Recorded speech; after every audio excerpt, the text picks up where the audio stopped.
Can't find the Wi-Fi option on your system? In this video, we'll show you how to restore your Wi-Fi connection in a few quick and easy steps.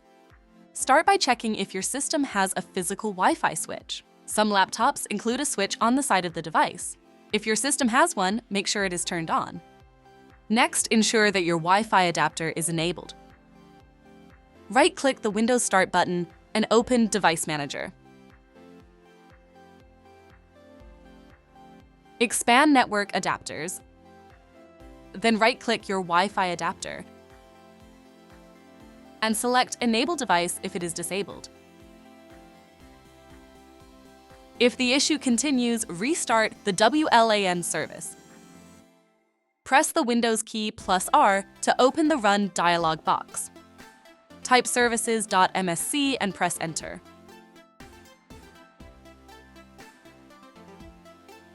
Scroll down to WLAN AutoConfig. Right-click it and select Restart.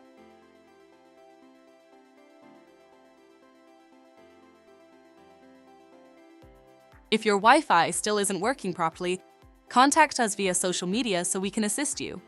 Make sure to subscribe to our channel and check out our other videos for more Dell support.